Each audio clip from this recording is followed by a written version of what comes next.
Bonjour à tout le monde. J'ai fait une vidéo hier matin. Malgré tout le blocage de Facebook, je vois que c'est en train de circuler. Sincèrement, je ne pensais pas faire une autre intervention à aussi bref dans ma vie. La situation est tellement délicate. La situation est tellement sérieuse que je crois que tous les Africains doivent lever le ton. Mais lever le ton sans demi-parole. Je ne parle pas des politiciens. Je parle de la société civile, des activistes de premier plan. Regardez, lisez un peu les journaux des systèmes français, la propagande qu'ils ont commencé. Ils sont en train de dire clairement que si la France sort de l'Afrique, le terrorisme va détruire l'Afrique. Mais ils vous mentent. Nous savons tous, aujourd'hui nous avons les preuves de communication entre les faux terroristes, c'est-à-dire ces brigands, ces mercenaires, ces criminels armés, financés, aidés logistiquement par la France, et les militaires français. Ils sont en train de faire pression partout.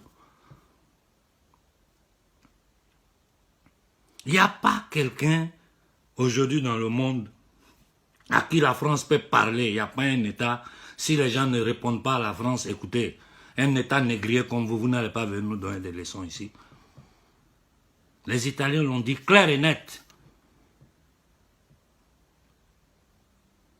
Et de ma position, je peux vous dire une seule chose. En ce moment, le gouvernement italien ne peut rien dire. Après toute la pression que l'État français a fait sur le gouvernement italien. Les Turcs l'ont dit, les Allemands l'ont dit. Et je sais que bientôt même Trump va dire quelque chose. On nous fait croire que les militaires français viennent en Afrique comme Bandakani vous a bien expliqué sur Afrique Média. Parce qu'il y a le terrorisme, alors que notre territoire est occupé depuis 1945.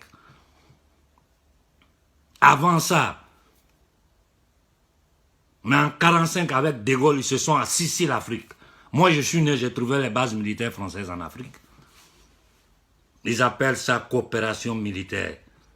Ils nous volent par tous les moyens. Qu'est-ce que nous attendons? Ceux-là, pour légitimer leur présence en Afrique, ils sont capables de faire des génocides. Ils l'ont fait dans le passé. Nous savons quel était le rôle de la France dans le génocide rwandais. Nous savons quel est le rôle de la France, quel a été le rôle de la France dans le génocide du Biafra. Nous avons vu ce que la France a combiné en Côte d'Ivoire, en assassinant ses propres soldats. Avec des pilotes biélorusses qui ont été arrêtés, et même malgré ça, on les a laissés partir. L'affaire est étouffée. C'est comme ça qu'ils ont pu accuser Gbagbo et attaquer la Côte d'Ivoire. Les militaires français, ce sont eux qui l'ont tué. C'est la France qui a tué des fils de la France. L'élite française a fait tuer des fils de la France pour se donner une légitimité. Ils ont sacrifié des Français pour se donner une légitimité, pour s'asseoir sur le Mali. Ce terrorisme, l'attaque de la base militaire au Niger, là, ce n'est rien d'autre qu'un avertissement lancé aux dirigeants africains.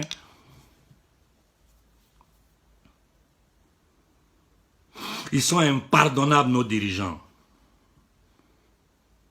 Parce que dans la situation actuelle de l'Afrique, où tu es prêt à donner la vie pour ton peuple, ou bien tu dégages, tu laisses ceux qui sont prêts à mener ce combat-là à le mener.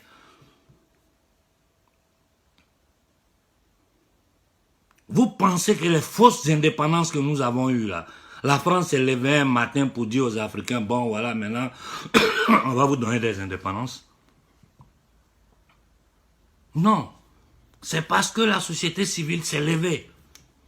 C'est parce que certains pouvoirs en Occident avaient compris que dans cette condition-là, ils ne peuvent plus aller en avant. Il faut changer de système, mais en continuant à maintenir l'Afrique dans cet étau d'esclavage. Les accords de Bretton Woods.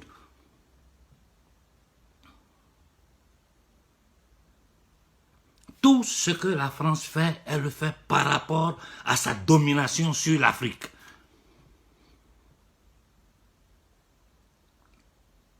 Les accords d'Aquisgrana, où la France demande à l'Allemagne de faire une force commune, une force militaire commune.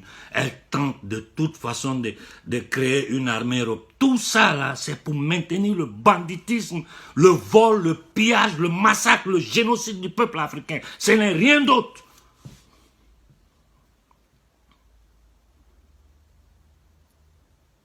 Bientôt, ils vont commettre des massacres en Afrique. Bientôt, ils vont le faire.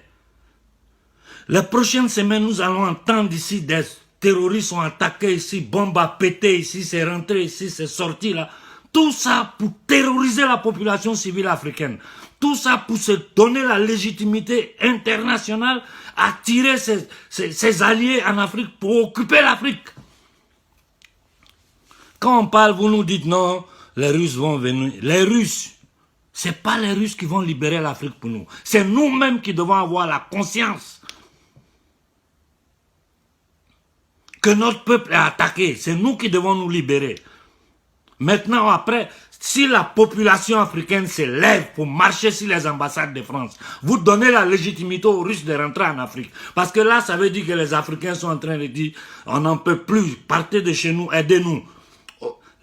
L'opinion publique internationale ne peut pas rester indifférente à ça. Voilà la solution.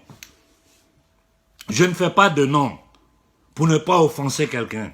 Je ne dis pas de ne pas faire des conférences, je les fais. Moi-même, j'ai un programme très chargé prochainement pour faire des conférences ici en Italie. Je ne dis pas de ne pas organiser des petites marches. Je dis seulement, et cela, ça fait près de 3-4 ans que je le répète, qui me suit le sait. L'heure est grave. Il faut que nous nous levons. Quand la situation n'était même pas encore comme ça, depuis 2011, je parlais là. Vous avez vu comme ça a progressé, comme les choses se sont aggravées en allant en avant. Mais comment nous pouvons nous asseoir et penser que nous pouvons négocier avec une élite sous nos yeux? Ils ont toujours menti. Ils ont toujours menti. Ils ont menti pour détruire l'Irak. Ils ont menti pour assassiner Kadhafi. Ils ont menti pour arrêter, déporter Gbagbo Laurent, le mettre à la Cour pénale internationale. Il n'a même plus le droit de parler. Alors qu'en Côte d'Ivoire, il y a eu 2 groupes belligérants. Un groupe est épargné, l'autre groupe qui n'est pas d'accord avec la France est massacré, déporté. Gbagbo Laurent et Blé Goudé sont des déportés comme Samori Touré et Benzin ont été, comme nos ancêtres ont été. Ce n'est rien d'autre. Les leaders qui sont sérieux, les leaders qui sont francs, qui ne sont pas rentrés dans ce jeu politique, dans ce jeu de se sentir des stars, des prophètes, je ne sais pas quoi là. Ils savent que ce que je dis là, c'est la seule solution. Ils ne peuvent pas le dire.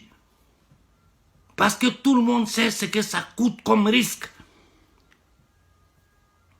Parce que si nous nous levons, la France est capable de trouver des nègres des salons, des idiots, les mêmes djihadistes là, les mettre parmi les trucs, faire des actes violents et accuser la société civile. Mais nous, on s'en fout. Où on est arrivé là, on s'en fout. Il faut qu'on se lève devant les ambassades de France pour leur dire ça suffit. Des conteneurs diplomatiques chargés de motos, toutes ces nouvelles motos de dernier cri que nous voyons. Ces 4x4 flambants neufs qui circulent dans le désert, les satellites, tous les moyens de communication qu'ils ont, personne ne les voit. Voilà le téléphone satellitaire, ça c'est satellitaire. C'est ça que les djihadistes ont. Qui leur donne ça? Comment ils font pour avoir tout le matériel que même les armées africaines n'ont pas, alors que la France nous prend des millions et des millions pour l'armement des pays africains? Écoutez, il y a 2 choses. Ou bien nous sommes des bavardeurs sur Facebook. Nous sommes des gens qui sont dans leur ego, qui aiment qu'on dise qu'ils sont grands, qu'ils ont fait ceci, qu'ils ont fait cela. Ou bien nous sommes des vraies consciences africaines. C'est-à-dire que nous sommes arrivés à un moment où la géopolitique internationale nous permet d'aller au corps avec la France. Et si nous ne le faisons pas maintenant, demain ça sera trop tard. Et la seule façon d'attirer l'attention publique internationale chez nous, c'est prendre les ambassades de France pacifiquement. Je vous en prie, je parle aux leaders d'opinion africains. Je parle aux leaders des partis panafricains.